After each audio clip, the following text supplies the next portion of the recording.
the station working for you. This is WRTV News at 11, streaming now. The race for the White House is still too close to call. Thanks for joining us here at 11 o'clock. I'm Mark Mullins. And I'm Amanda Starrentino. We start tonight with the latest look at the ABC Electoral College map.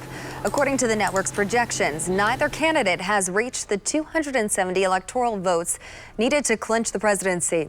Votes are still being counted in a handful of states. Arizona plans to release more totals in about 90 minutes. This delay in counting votes was expected. Election officials in several states, especially Pennsylvania, have repeatedly said it would take a few days to tally up the record-shattering number of mail-in ballots. President Trump's campaign is already mounting a legal fight over election counts in battleground states. ABC's Marcy Gonzalez explains how those efforts could play out. With millions of ballots left to be counted, the president falsely claiming victory and promising a legal battle. His team already filing suit in several states, one in Georgia seeking to order Chatham County to store and account for all ballots received after the polls closed. Another suit in Michigan seeks to stop ballot counting there, claiming the campaign hasn't been given meaningful access to some counting locations. And early Wednesday morning, the president going even further. Be going to the U.S. Supreme Court. We want all voting to stop. Legal experts say at this point, the Supreme Court will not get involved in the way the president wants. What the Supreme Court can't do and won't do is literally stop the counting. In Pennsylvania, the decision to allow ballots mailed on or before Election Day to be counted if they arrive by Friday, still facing legal challenges. The president's lawyers filing with the Supreme Court seeking to join a pending lawsuit on the issue, writing, "This court, not the Pennsylvania Supreme Court, should have the final say." The state's attorney general disagrees. Two separate occasions, the Supreme Court didn't step in. This should remain with the state, and the state says these ballots should be counted. The Supreme Court could also possibly rule on matters involving potential recounts, as we saw in Florida in 2000. Once ballots in this election are all tallied, the count in some states could be so tight it would likely trigger automatic recounts. In others, the candidates can request them, which we're already seeing in Wisconsin. Though the votes are still being tallied, President Trump's campaign manager writes in a statement that they have serious doubts about the validity of the results there, adding the president is well within the threshold to request a recount, and we will immediately do so. Joe Biden's legal team, meanwhile, has said they are prepared to defend the vote and make sure every eligible ballot is counted. Marcy Gonzalez, ABC News, Wilmington, Delaware. New tonight, the Associated Press is now projecting a winner in Indiana's 5th congressional district, and that winner is Republican Victoria Spartz. Spartz faced a tough battle with Democrat Christina Hale for the seat belonging to retiring Republican Congresswoman Susan Brooks. That district includes Hamilton County as well as parts of Madison, Marion, Grant, and several other counties. The Marion County Clerk's office says officials will likely finish processing absentee ballots sometime tomorrow. Workers and volunteers at the County Election Services Center counted your votes late into the night Tuesday. They started again at 10 this morning, and they tell us it's time well spent. When I heard that there were so many outstanding ballots that still haven't been counted, I really was like, oh, we need to get this through and sooner than later. And so I just wanted to make sure that these, votes were being counted and, just kind of making sure people are more reassured about that. It's my civic duty. I think, and I've said this before, I think that every adult should do this at least once in their lives, to touch the ballots that somebody else has put together. It makes you feel a sense of pride. More than 200,000 Marion County voters cast their ballots by mail. We are working to get answers from Madison County commissioners about election problems there. The county did not have enough of its new voting machines, leading to long lines that continued well after the polls closed. The Madison County clerk tells WRTV commissioners decided at the last minute to keep traditional polling places instead of voting centers, leading to those problems. That explanation did not do much to ease voters' frustrations. You know what? We pay a heck of a lot of taxes to be told that, particularly on an election that is as important as this one has been. I'm 72 years old, And to me, it was the most important election of my lifetime. So. And to hear that? And then to hear that, it doesn't sit well. WRTV went to the commissioner's office today. No one was there. We're also waiting for the responses to emails and other messages. We will continue to bring you updates as we get answers here. A Central Indiana school board at the center of controversy will have 2 new members. Northwest Hendricks School Board President Jim D'Agostino and board member Craig Peoples are both out. Voters made their voices heard, electing challengers Abby Morgan and Joe Brooks. This comes after more than a year of backlash and division over how the school district handled sexual misconduct allegations involving a teacher and a student. Both newcomers tell WRTV investigates they plan to improve communication and restore trust. We're all still neighbors. We all still go to the same events and church, and we're going to see each other at restaurants and grocery stores and all those things, and we're all part of the solution one way or another. I know that I'm going to make sure personally to do everything that I can do to communicate and keep and maintain the trust that the community obviously has with me in regards to the way that the turnout was yesterday. Abby Morgan released a statement saying, quote, "I would like to thank the members of the Northwest Hendricks School Corporation community for their support. I'm excited about this opportunity to serve the community I love," end quote. Jim D'Agostino and Craig Peoples have not responded to WRTV's request for comment. Now to the forecast. Tomorrow is going to be another beautiful day to enjoy the outdoors. WRTV Chief Meteorologist Kevin Gregory joins us now. And Kevin, even just walking into the studio just now, it felt so nice outside. Not November. Yeah.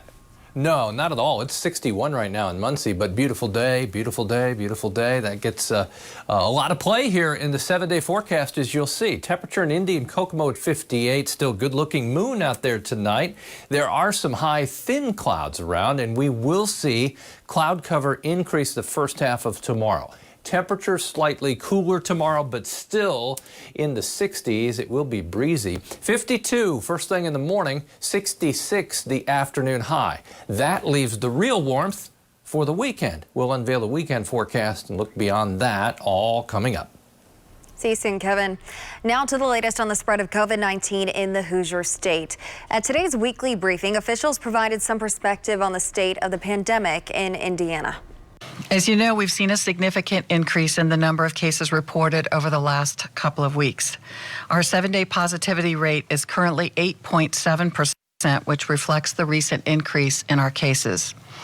Between September 15th and October 25th, we saw a more than 200% increase in our number of cases.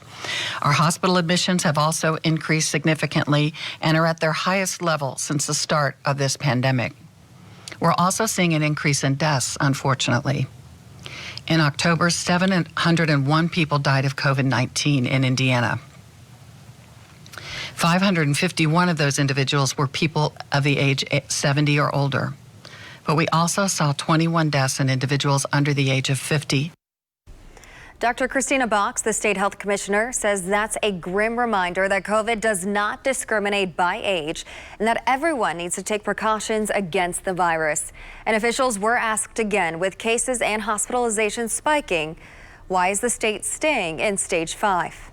We're not in the same place as we were in the spring, and that has all to do with our capacity to care, not just surge capacity, but our capacity to care. So that's what we look at, and that's what you're working with local communities each and every day. Unfortunately, the Midwest, all of our neighboring states are having similar significant increases. In fact, the Midwest, I think everyone is over 60% increase in their positivity rate over the last 2 weeks. And a couple of the states that are even more shut down.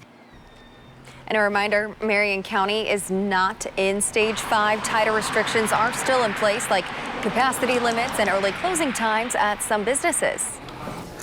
WRTV had the chance to talk with a medical professional who doesn't treat COVID-19 patients, but is still seeing the impact of the rise in coronavirus cases. Dr. Rob Spalding, a dermatologist, says that the mental impact the pandemic is having on the people that he sees can't be understated. Many of them come to his office and say the same thing. Patients often talk about just kind of, missing being with their family, extended families, just kind of sad they can't do the things they normally do at this time of year.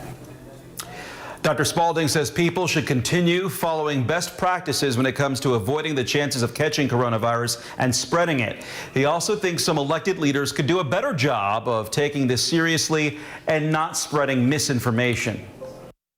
You know, leaders saying that doctors are profiteering off of the deaths, it just really makes no sense and doesn't seem to be helping the problem whatsoever. Dr. Spalding also tells WRTV many of his patients are canceling their appointments if they think they've been exposed to COVID, which is a good thing. COVID-19 has contributed to a mistrial in the case of a Grant County woman charged with murdering her stepdaughter. Amanda Carmack is accused of strangling 10-year-old Skylee Carmack. Investigators found the girl's body in a shed behind her home in Gas City in September of last year, several days after she went missing. Amanda Carmack's trial started last month, but was interrupted after several people connected to the case tested positive for COVID. A judge declared a mistrial this week. According to court records, a hearing will be held later this month to set a new trial date. Metro Police are investigating another homicide. First responders found a man dead around 10 o'clock this morning outside an apartment complex near 38th and High School Road on the northwest side. No information on a possible suspect has been released. Child Protective Services is part of the investigation into a shooting in Hendricks County.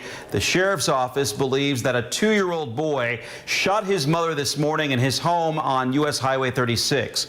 Investigators say the toddler found the pistol in the house. At last report, the woman was stable at an Indianapolis hospital. Outdoor dining, it works for now, but what about winter? I'm Cameron Roto. Coming up, I'll tell you about a possible plan for business owners to survive the pandemic as winter approaches. And Ball State football is back. A little later, highlights of the Cardinals' return to the field and a preview of some other big football matchups.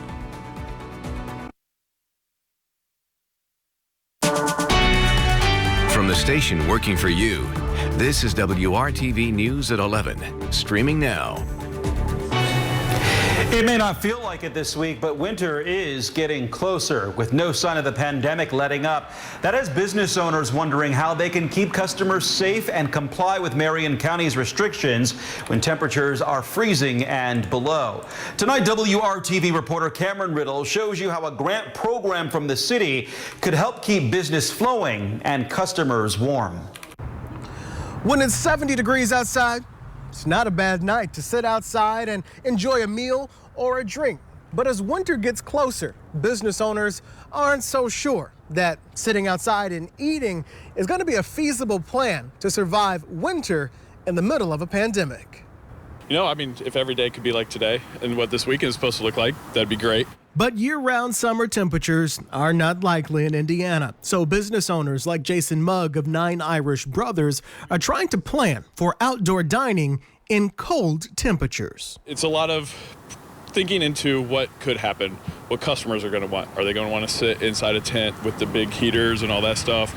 Are they going to want to be able to come out and enjoy themselves just like they would inside, but at a safer place outside?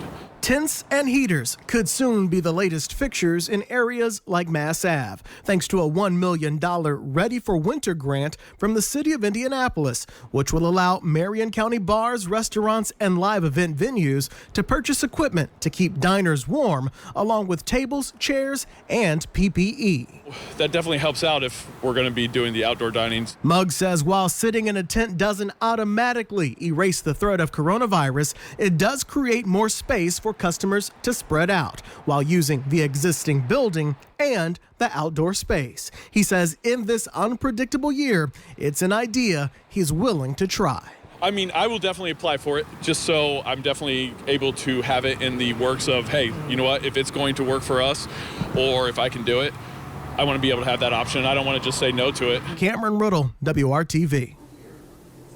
And the Ready for Winter grants are funded by the city's share of the Federal CARES Act program. Now, the grant is available on a first-come, first-served basis to Marion County establishments until November 20th. Well, Mark, we're holding cold temperatures at a distance, at least for a while. The 7-day forecast very comfortable. In fact, we'll push record warmth. It looks like Sunday and Monday, both of those days, the record high is 76. we'll be in the ballpark. No rain in sight until maybe Tuesday, and that may come in the form of some thunderstorms. Highs in the 50s in the middle of next week, but even that shot of cooler air should be fairly brief. Let's talk about temperature trend as we go through tomorrow. We'll start in the low 50s. That's a warm start for this time of year because of the increase in cloud cover. Late morning and around noon, 62 degrees. There's the gray of the clouds in the morning. As we get to the afternoon, you begin to see the clearing line pushing to the east, and that will set the stage for more sunshine to finish off the work week. Wind out of the southwest. We had gusts of 23 today. They'll be gusting to about 20 during the day tomorrow. What's critical there, the direction out of the southwest. Although we have clouds that will temper the warmth a little bit. In other words, once you dim the sunshine, sun angles lower to begin with this time of year. That has its impact, but we still manage 67 degrees in the metro area. Friday, lots of sunshine back. Temperature 64 at noon, 70 for the afternoon high temperature. As we go across all of central Indiana, temperatures right at 70 degrees. If you miss it, it won't be by much. And you'll be up and over the 70-degree mark as we get to the weekend for sure. Friday night football forecast, getting to the end of the outdoor season. They'll play for state championships, of course, indoors, but comfortable. 59 at kickoff. By the time scores are rolling in for Brad on Friday night, temperatures will be in the lower 50s. There are your weekend temperatures. Saturday, 70 degrees, lots of sunshine. Sunday and Monday will be the two warmer days. Notice we're still dry there. Monday, partly sunny, 73, just a few degrees away from that record high. The chance for showers and even some thunderstorms Tuesday. Let's call Tuesday Transition Tuesday because that is what we're transitioning to. Much cooler temperatures, at least temporarily, in the middle of next week, with 56 being the high temperature as we get into Wednesday. That's the high temperature. Keep in mind, we're in the low 50s right now. Some great weather still on the way, though. I love it. Thanks, Kevin. The Ball State football team took the field tonight. Like the Big Ten, the MAC delayed the start of its season. Our Brad Brown has the highlights as well as a preview of big games on the schedule for the Colts and Notre Dame. The Colts will be getting what amounts to a midterm exam this weekend. Week 9 falls right in the middle of the 2020 schedule, and it happens to bring the Baltimore Ravens to Indy. You look at the two games we've lost, those are the two games we turned it over the most and couldn't overcome them. So, Jacksonville had a chance to overcome them, couldn't overcome it. In Cleveland, you look at the other wins we've had, we've either had one turnover, but the defense has gotten a bunch, or we've had none. For the first month of the season, the Ravens looked like the league's best team. They've taken a couple of bumps since, but with Lamar Jackson leading their offense, nothing less than the best from the Colts defense will do this Sunday. Lamar's a great player, and he's going to make his plays. But our goal is to minimize those the best we can. So, and one way to do that is with speed, and discipline. It has to be the combination of both. The Colts enter the weekend tied for first in the division. 2 of the 3 games after this one will be against the Titans, making this likely the most important stretch of the season. I just want to take it one game at a time. So we got a game ahead of us. It's the Ravens. It's a tough opponent. So I think we just need to continue to take it one game at a time. And right now, the focus point should be the Ravens. Notre Dame will also be getting its toughest test so far. The Fighting Irish have a massive matchup against top-ranked Clemson on Saturday night. The Tigers will be playing without All-American quarterback Trevor Lawrence. He's out after a positive COVID-19 test. Whether you're a freshman or whether you're a senior, I think a lot of the axioms are still the same, that you don't want a quarterback to feel comfortable. So for us defensively, get him out of a comfort zone. Notre Dame's been good, not great, in their 6-0 start. But each week, something else looks very impressive. They bring a 22-game home winning streak into another matchup against a #1 opponent. We're excited about the opportunity to play the #1 team in the country and have a great deal of respect for them. And I know our guys are excited about the opportunity. Ball State's football season started tonight at Miami University, the first of 6 games on the schedule. Cardinals opened up a 21-10 lead in the third quarter. Caleb Huntley took the short toss, turned the corner, and took it all the way to the house to extend the Cardinals' lead. Miami made a strong charge with 3 second-half TDs to take the lead. The game was tied, though, with a minute to go. BSU had a final chance to bring it back down the field, but Drew Plitt's pass was a bit short, picked off by Ryan McWood. The return would get Miami into the red zone and set up a short touchdown run by Zach Kahn. The game winner coming with just 10 seconds left. 38-31, the Red Hawks take it. A tough 7-point loss for Ball State after giving the defending conference champs a strong push. Ball State will have its home opener in Muncie next Wednesday. Brad Brown, WRTV Sports.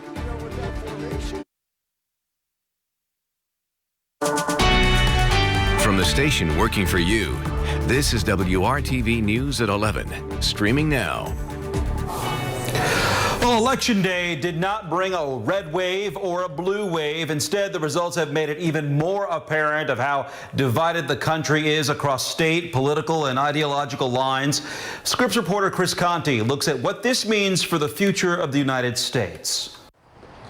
Well, the country went to sleep last night not knowing who the next president would be. This is really tight. That race is too close to call. It's a divided country. It's a close election. America opened its eyes Wednesday morning to a divided nation. There's no blue wave or red wave. It's just two ideological silos that everyone's kind of hanging out in.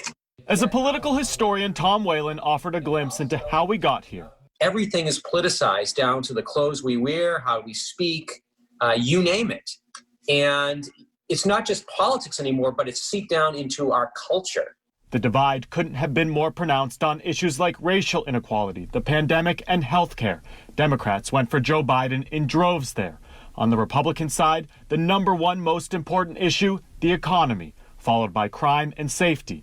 Across the East, an overwhelming majority of voters favored Joe Biden. In the Midwest and South, the divide was less pronounced and favored President Trump, while Biden was more favorable across the West. We're really seeing this tension play itself out in this election, but also in who governs. Henry Fernandez studies African-American polling trends.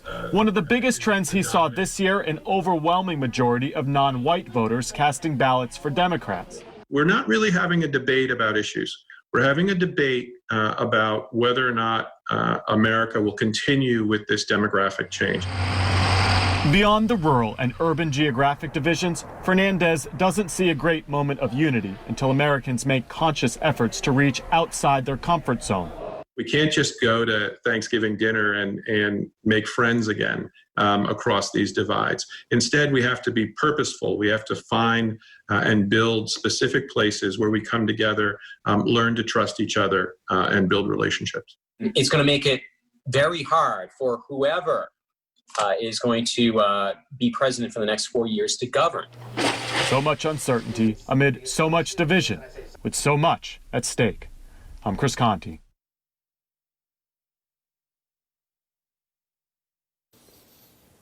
If you're counting 6 straight days without rainfall, make it 7 tomorrow. We'll really dry through the weekend. You will notice more in the way of cloud cover, but that's getting picky if that's our only problem. 67 for the high, a little cooler, but back in the 70s Friday through the weekend. Mark? All right, we'll take another day of sunshine. Thank you, Kevin.